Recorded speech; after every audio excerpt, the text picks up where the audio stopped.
Hey guys, I'm home now. I'm wearing these crazy glasses because honestly, it makes me feel more like a writer, like a professional writer. Okay, I'm gonna take them off for this video.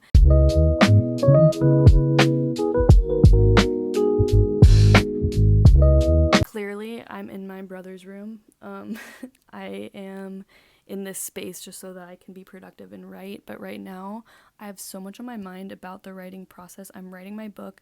If you didn't know, I'm writing this personal narrative slash memoir slash just crazy book of all my thoughts and stories. Basically, as I've traveled the past few years, I've just picked up on so many different life lessons, big takeaways, and themes that I want to share with people. If you're curious about the book writing process, or if you are wanting to eventually write your own book, or just like want an update from me, this is a video that I am randomly making. The first thing I want to talk about is writing a book can feel extremely exposing, and I think that goes hand in hand with any creativity, right? So I'm an artist, I'm a painter, I'm a writer, I love to make music, play music, write music. I am someone that has taken a deep dive into creativity. If it's The Artist's Way by Julia Cameron, if it's learning from Rick Rubin, if it's, anything like that about being an artist, one of the key themes is it's very exposing and it makes you feel just very seen and vulnerable. Right now, as I'm writing, I'm just like, do I want to be writing about that? Do I want to share that story? Like, these are some stories that I've never shared with anyone, and it's not because I'm keeping it hidden, but it's more in the way that I'm like, does anyone actually want to listen to that? I have been writing this since April. And that's the truth too, and that's very, I'm just being super real. Sometimes this takes forever, and it's because you're experiencing all these blocks, all these hesitations and limiting beliefs, and it's hard to get through a book sometimes. And again, I'm just sharing my process so that people understand that, this isn't just some, easy project that, I've started just because it's fun. I mean, it is quite intriguing, and it's honestly beautiful. But it also comes with realizing so many blocks that I had never seen before. Next thing is routine, because I am someone that this is a huge struggle in my life in general, but having a routine is so important for me, and sometimes I fall out of it, and especially while traveling, I can just kind of see myself float away into this mysterious, I don't know, just experience life as it is, and I don't add any structure to my life. And it's not very good for me at all. Once I pick up on that routine that keeps me grounded and steady is when I start doing much better in my creativity, much better in my life in general. And so with writing, it's the same way. With writing, even if it's, I'm getting up super early, I've noticed that there's times throughout the day that I feel no urge to write. I don't want to. I feel very I push away from it.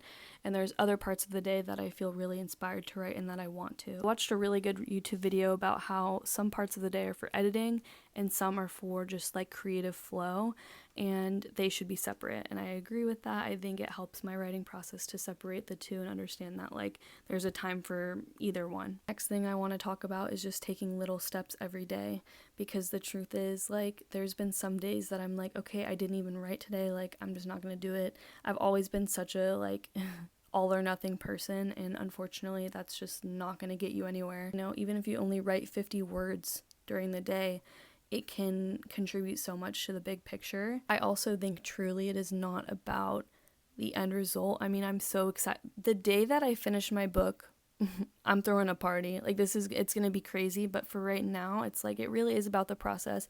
It's a self-discovery process, and like most things, like travel, it's just you don't even know what's going to come out of it, but the important part of it is that you're trying and that you're doing it. It has been such a personal journey. It really has, and I think towards the end, when I'm finally done with it, then I will be posting a lot more about it. And for right now, I'm navigating every day. People are like, what are you doing? I'm home right now. I'm not traveling. And I mean, part of the reason why I came home was because I have to finish this book. I also have other projects that I'm working on. As a creative, this life is insane. Being an artist, it can sometimes feel like the outside world doesn't make much sense, and it's hard to explain to most people, but the life of an artist is about devoting yourself to your art, no matter what the outside world thinks, no matter what, you're just giving your all to your work. And so today, I've worked on many creative projects today, but the main one that I'm focusing on is my book. Leads me to my last topic, which randomly just came to me, but If you are someone that struggles with many hobbies, like me, which what I mean by that is the time management of all of those hobbies, I suggest that you make a list of all of those hobbies, every single one. Get clear on the hobbies that you like to do, first of all, write them all down, and then you're going to make another list prioritizing which ones are most important to you. I am someone that could make a list of 100 things, and I'm not even kidding. I have so many hobbies. If it's friendship bracelets, if it's sewing, if it's drawing, I don't even know. The list that you have prioritizing like the ones that are most important to you is going to be key to this, because that means that the top choices you are going to put the most time and energy in. So for example, if I were to make this list right now, I would put the book at the top of the list. Now, obviously, I have many more, so I would start listing the other ones, as I prioritize them. I also have, my paintings right now are super important. With those paintings, I want to start selling prints, so that would be, underneath that, maybe. The ones at the bottom of the list are ones that you can probably shelf for a little bit. You can kind of put them to the side, because the truth is, they're not the priority right now. If you want to finish your other projects, the ones that you're prioritizing, if you just want to get better at a skill, like playing guitar or whatever, then I would focus on the other ones. And again, this has helped me so much.